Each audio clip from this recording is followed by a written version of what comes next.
Aloha, it's Christy with the Scrap-alicious Applique channel.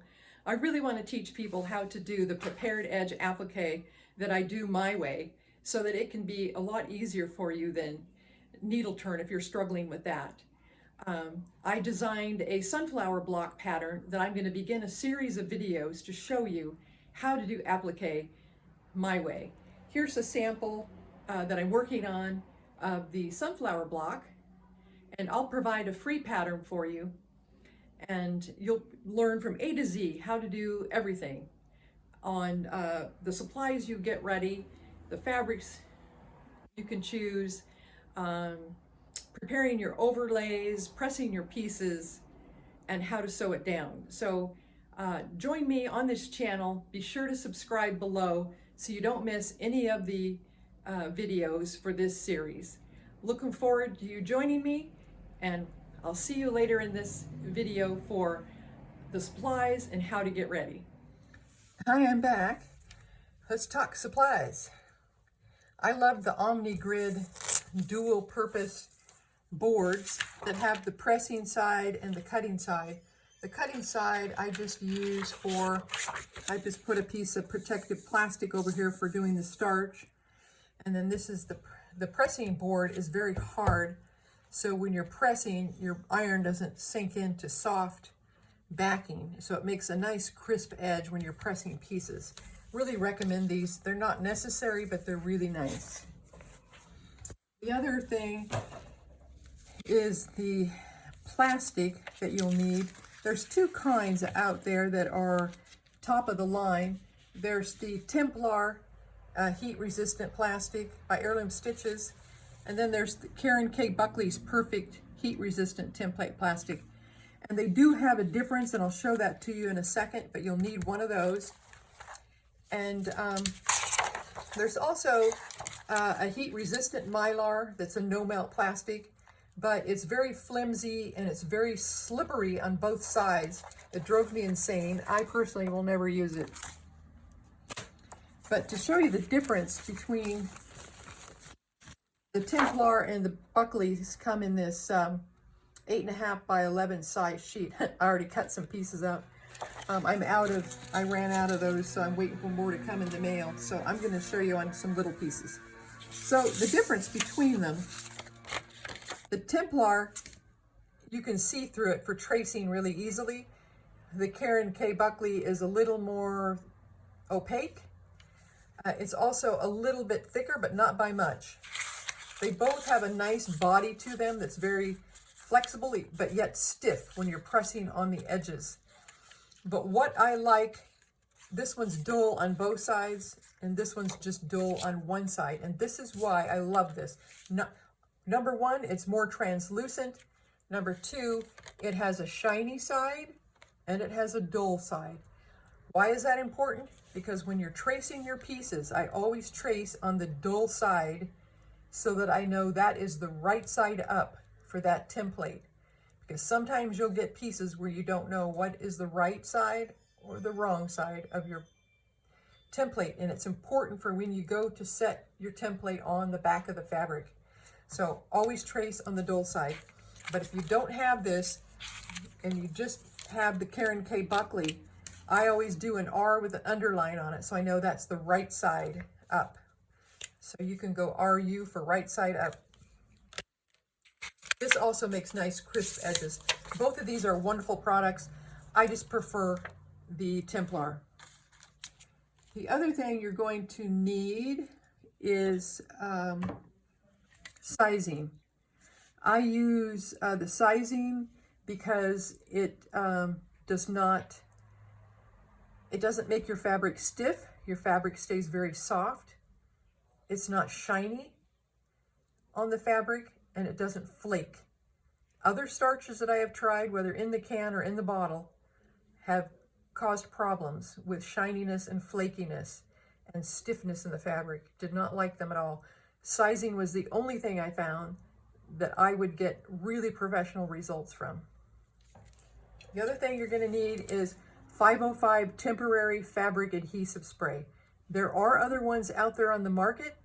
The reason I use 505 by ODIF, O-D-I-F, is has been tested, and your quilts after 20 years will not yellow or discolor. I have quilts that are 20 years old from using this, and I have had absolutely zero problems. When you spray it on your fabric, on your template, and then put it on your fabric, after you pull that template off, your fabric will feel a little bit sticky, but that stickiness disappears within about 12 hours. And your fabric is just this soft piece of fabric. It doesn't hinder your needle or anything. This is a fabulous product, and it's the only one that I will use. I have not found any that compare. The other great thing about it is you are using a spray. It is an adhesive. It doesn't make fumes. It doesn't make spray all over your place. And so whenever I'm spraying with it, you will need a piece of scrap cardboard, and you'll lay your little piece on there. And when you spray, I won't spray this one, but you just, a couple little shots like that. I can't smell anything. And I do it at arm's length away and spray away from me when I'm spraying on this board, so that I have even less chance of breathing anything in. But I've been using it for 20 years. I haven't had any problems. And anyway, so that's fantastic stuff. When you're using the starch, I forgot to tell you, you need a little brush and need a little dish. And the little brushes, I just buy these real cheap little kids brushes that are plastic. That way you can lose them, burn them, break them. Kids can borrow them, and they slowly disappear. I finally kept an extra pack in the kitchen for them to decorate cookies with. So you need a deep little dish. I had starch in there. And you just spray a little in there, and it will dissolve here. You can start using it even when it's all foamed up. That's what that little dish is for your starch. So you can dip in there and paint the edges of your fabric. When you're tracing on the Templar, you'll need a Sharpie fine point permanent marker, because it will not smear. On the dull side of the Templar and on the Buckley, both of them, if you write on them, it won't smear. If you do it on this one, let's see how this one does. That one doesn't smear either. So they're both really good. The other thing you're going to need is some scissors. I use a pair of fabric scissors. These are Karen K. Buckley's. They have a great grips. You don't hurt your hands. They have a serrated edge for doing the fabric. These are little stainless singers that I like because they have a cushiony type handle, but they have little fine tips when you get in there snipping your valleys and your points that you want to snip.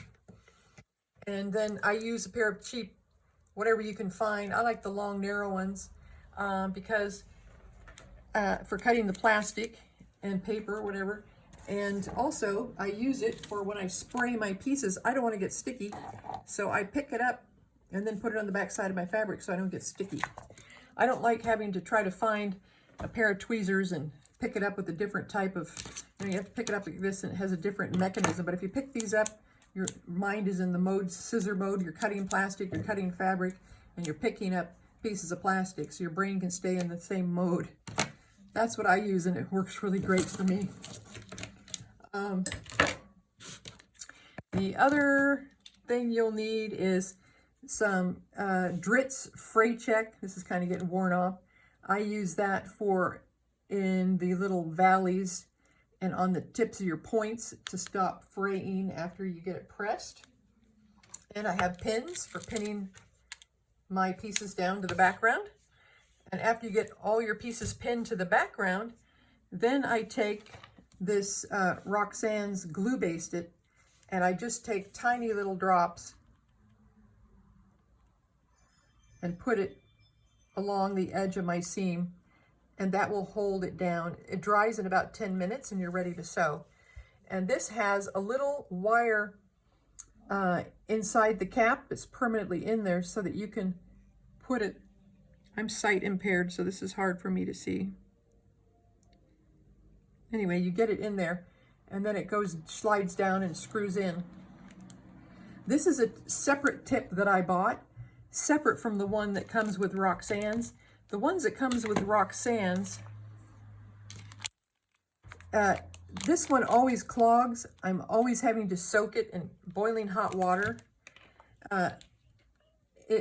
Every time you use it, you have to soak it in hot water and try to get it unclogged so it's ready for the next time. And I'm lazy. I just hate struggling with it. So I bought these fine tip, 20 gauge fine tip applicators. These are made in the USA. And it's just wonderful.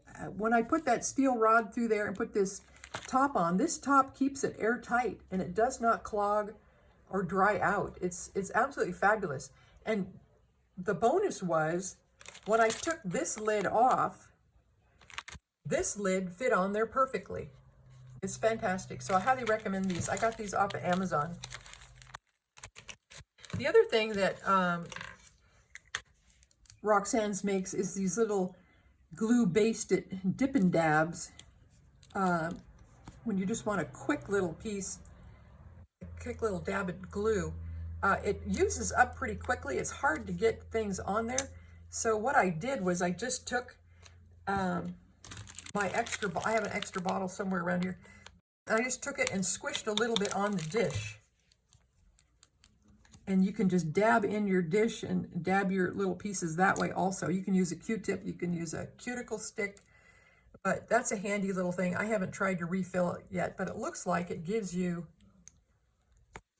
I don't know how you could refill that because the stuff that comes out of this dip is too fine.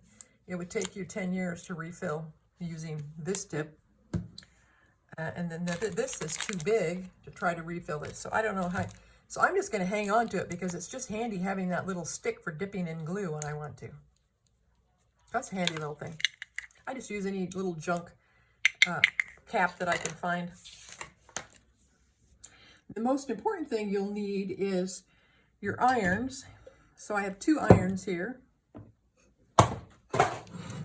So I have 2 irons going at all times. So after you use this for about a minute, it starts to cool off and then your edges aren't pressing very nicely. So you can put this one back in the jar and you can grab the second one and keep on pressing. And then this gets hot. When this cools off, you grab the other, vice versa. But these two have a little bit of a difference. This one is a clover that has the kind of the medium-sized shovel. I've used this for 20 years, haven't used anything else on my applique, and it's done great. I put it on high and off I go. I keep it in a jar so that I don't burn my hand when I grab it. I always know that that hot tip is down inside. You can walk away from it and leave it on and nothing's going to get burnt, although I do make a practice of always turning it off when I'm done with the project or leave for lunch or something. The other tool that's really nice that I just recently purchased, I don't know why I didn't purchase it years ago, was this Sherry's Cool Tool that you can get from the Pearl Pereira website. And the difference is it has a very small tip.